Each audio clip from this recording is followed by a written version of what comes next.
नमस्कार, आप जुड़ चुके हैं द सनराइज मेल के साथ और मैं शिवम। कश्मीरी पंडित कम्युनिटी जो कि 1990 से विस्थापित है और आज भी अपने हक की मांग कर रही है। पर हाल इस समय मैं बात करूंगा पुरखू कैंप में हुए आग के हादसे की। मेरे साथ मौजूद है मनमोहन राणा जी। मेरे साथ मौजूद है मनमोहन राणा जी और ये उन्हीं पुरखू कैंप के एक क्वार्टर में रहते हैं। 5 में से एक क्वार्टर्स में रहते थे जहां पर आग लगी है। आग लगने का हादसा हुआ। बहरहाल ये तो गनीमत की बात है कि हमें और सभी को कोई देखने को ये चीज नहीं मिली कि कोई इंसान जल गया। बहरहाल अगर सामान की बात करूं, सामान तो फिर बन जाता है, पर जान का जो है नुकसान वो नहीं हुआ और इस बात की जो है वो गनीमत है। सर मेरे को एक चीज बताइए, एनजीओस को वहां देखा गया, मनमोहन जी एनजीओस को वहां देखा गया, क्या नाम है देखो ना आप। हाँ मनमोहन जी, एनजीओस को वहां देखा गया और उसके साथ साथ एनसी के मिनिस्टर को भी देखा गया, पंडित जी को, विजय कोलजो को भी देखा गया, श्यामलाल शर्मा जी उस वक्त वो पहुंचे, तुरंत रमन भल्ला भी देखे गए। हाँ, रमन भल्ला जी आए थे। अगर देखा जाए ना एलजी साहब को देखा गया, ना ही उमर अब्दुल्ला साहब को। अगर बात मैं करूं देवेंद्र राणा साहब के घर पर उमर अब्दुल्ला साहब पहुंचे कि 5 मिनट का समय निकाल कर आग हादसे से पीड़ित लोगों से नहीं मिला जा सकता था। और दूसरी तरफ वागाम में चौपर से पहुंचे उमर अब्दुल्ला साहब आग हादसे का जायजा लेने। ये खबर भी हमने आपको दिखाई थी, क्या कहना चाहेंगे? वो तो सर वो आए नहीं, मगर उनका फर्ज बनता था आने के लिए। हो सकता है उनको परमिशन नहीं मिली एलजी साहब की तरफ से, तो इसलिए वो वहां पे नहीं आ सके। फिलहाल जो काम सरकार को करना चाहिए वो एनजीओ आकर कर रही हैं, खाना एनजीओ पहुंचा रही हैं, खाने का और कुछ फाइनेंशियल हेल्प अगर चाहिए तो वो भी एनजीओ दे रही हैं।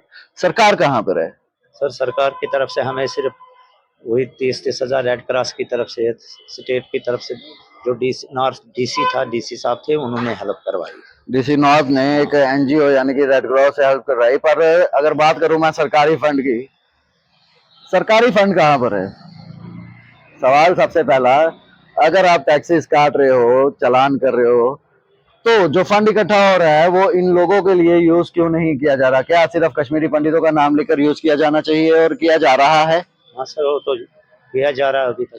बातें सरकार करती है कश्मीरी पंडितों को कश्मीर में वापस करने की, वापस जगह दिलाने की, वही रुतबा, वही उनका अपना पुराना कश्मीर, वही शायद कुछ अपने पुराने घर वापस दिलवाने की। और इनको रहना जो पड़ रहा है वो तीन नुमा क्वार्टर्स में, जिनको क्वार्टर्स का नाम दिया गया है तीन नुमा झोंपड़ों में। इस पे क्या कहना चाहेंगे? सर हमें तो अभी वहाँ की हालत देख खराब है इस वक्त। आपको तो खुद पता वहाँ क्या हो रहा है।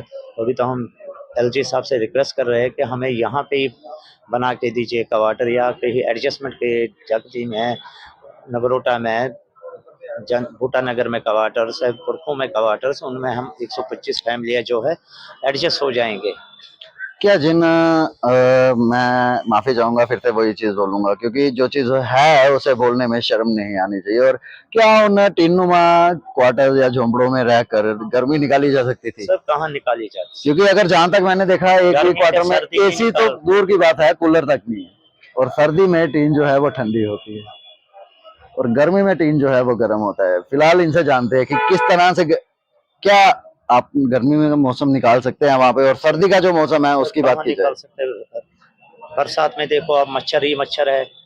लाइट बिजली बंद हो जाती है, कट हो जाता, तो उस वक्त हम कभी नहर पे, कभी छोटे छोटे बच्चों को लेके नहर पे चले जाते हैं, कहीं जहाँ देखे कोई पीपल का पेड़ उसके नीचे चले जाते हैं बैठने के लिए। रात को भी सांप बिच्छू का डर रहता है, ये नहीं, इंसान नीचे नहीं सो पाता है, शाम को निकल नहीं पाता बाहर क्योंकि वहाँ पे इतनी गंदगी है।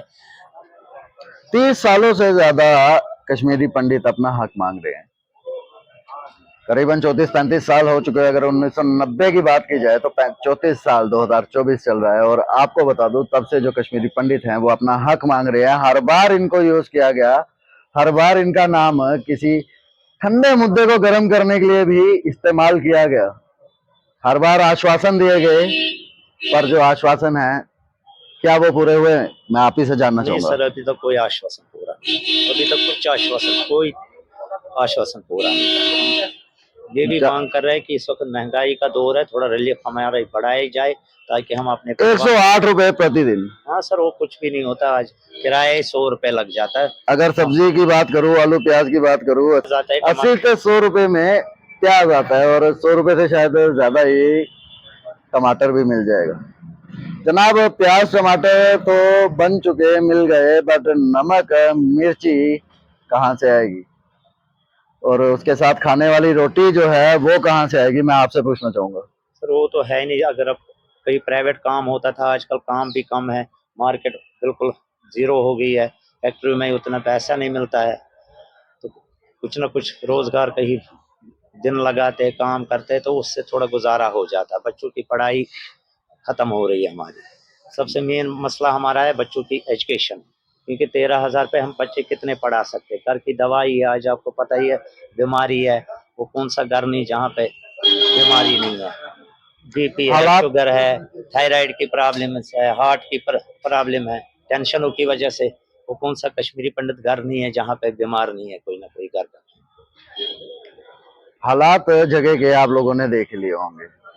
पहले भी हमने आपको दिखाया कि किस तरह आग लगने के बाद का मंजर, लोगों के खाने का सामान जो है वो भी जलकर खत्म हो चुका, तबाह हो चुका है। बहरहाल जो काम सरकार को करना चाहिए वो एनजीओज कर रही हैं। जो कर्तव्य सरकार का बनता है वो पनन कश्मीर और बहुत सी एनजीओज जो है कश्मीर की, कश्मीरी पंडितों के लिए कर रही हैं। तो एक सवाल आपसे मैं करना चाहूंगा, सरकार का फिर काम क्या है? एलजी साहब, थोड़ा जाग लीजिए। कश्मीरी पंडित जो है पिछले 34 सालों से अपने हक की मांग कर रहे हैं और हर बार इनको आश्वासन पे आश्वासन, आश्वासन पे आश्वासन दिए जा रहे हैं। बहरहाल मेरी गुजारिश आपसे ये रहेगी कि जल्दी से जल्दी कड़े कदम उठाए जाएं और कश्मीरी पंडित कम्युनिटी और हमारे भाइयों को जिनके वहां पर घर जल चुके हैं, नुकसान हुआ है, उनको उनका बनता मुआवजा जरूर दिया जाए। फिलहाल मुझे दीजिए इजाजत, ऐसे ही और मुद्दे आपके सामने लाते रहेंगे और जो असली में काम हो रहे हैं उनको भी दिखाया जाएगा और गलतियों को भी दिखाया जाएगा। ऐसी ही और खबरें देखने के लिए देखते रहे सनराइज। मुझे दीजिए इजाजत, धन्यवाद।